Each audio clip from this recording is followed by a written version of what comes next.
Today, April 18th, is the 22nd anniversary of the Vikings drafting wide receiver Randy Moss, 21st overall 1998 NFL draft. Let's go, baby. And we've talked about it on this channel that was a transformative moment for me because I just remember 12-year-old Andy, 1997. Just watch that. That was back when SportsCenter would repeat itself. And even as a kid, I would just watch it like 5 times on a Saturday morning. Did not care at all. But I just remember this amazing dude just coming out of the mountains of West Virginia, Randy Moss with the striped socks. Oh my God.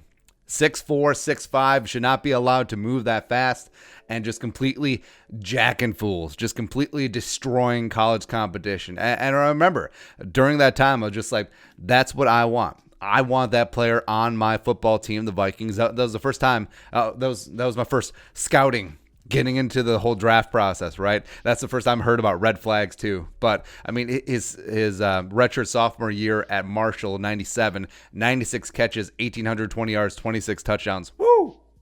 Just completely eviscerating people. And then you got into the backstory. The pride of Rand, West Virginia, teammates with Jason White Chocolate Williams, both on the football field and on the basketball court, was committed to Notre Dame. Didn't quite work out. Then was at Florida State, completely destroying dudes as he redshirted in practice. Just like, it wasn't fair. Bobby Bowden's like, my God. He went full Jim Ross on it. And then had to go to Marshall 1996 when they were 1AA team, destroyed there. And then came up and just did the damn thing in 97 when they came up to 1A. Chad Pennington. Nathan Poole, by the way, who would come into Vikings history later on. Just a wide receiver from a small school that was just in 1A for one season, and he gets 4th on the Heisman ballot in behind Charles Woodson, Peyton Manning, and Ryan Leaf. Woo! Amazing. And then the combine. It's the first time I really dialed into the combine. 4'3", 840, big vertical, massive wingspan, just an absolute go up and get it condor. But what's going to happen? Oh, teams are concerned about the red flags and all that other stuff. So I'm just like, all right, Vikings, they're at 21. Just un tiemo, por favor. And then all of a sudden, you start seeing it happening. And then all of a sudden, you're like, oh no, the Packers and the Lions, NFC Central. Yes, NFC Central from back in the day. Rivals, it's like, oh, the Packers and Brett Favre. That makes too much sense. Oh, they go Vonnie Holiday. Oh, there we go. Oh, it could happen. 20. Could you imagine Barry Sanders, prime Barry Sanders paired up with Randy freaking Moss? No, they go Terry Fair, the cornerback. It's like, oh, badam.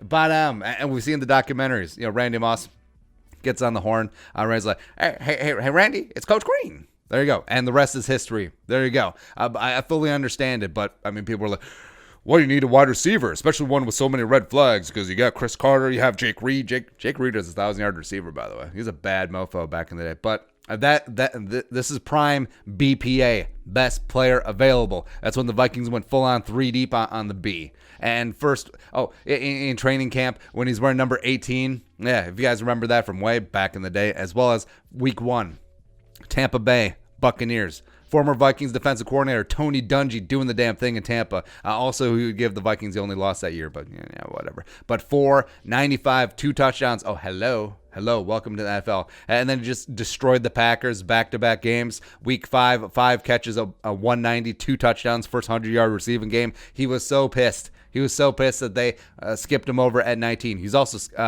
pissed at Dallas. We'll get into that in a sec. Week 11 against the Packers, 153 and a touchdown as well. Woo! And, of course, against Dallas, because Jerry Jones has gotten on the horn. Hey, Randy, we're going to pick you. And then, you passed it over. Oh, big mistake. Huge. Full-on pretty woman. Famous Thanksgiving Day game. 3 catches, $163, 3 touchdowns, plus a 2-point conversion. 20 total points. Insane. Just the overall rookie year, 69 catches. Nice. 1,313 yards. Nice. 17 touchdowns. Led the league. Plus caught a touchdown in both playoff games. Should have been 3 playoff games, but, things happen. But, I mean, that put him on the map. Just an absolutely brilliant career. 10,000-yard seasons, including 6 straight to start off his career here with the Vikings. The only reason that Randy Moss, by the way, never led the NFL in receiving yards is because they stopped counting once you hit the goal line. Like, you run out of room once you hit the end zone because the freak led the NFL in receiving touchdowns 5 times. Yeah, no big deal.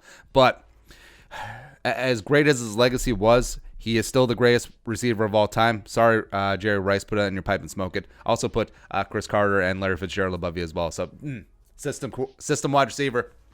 But the Vikings, in typical Vikings fashion, just because you have something so brilliant and so amazing just fall into your laps, you have to mess it up.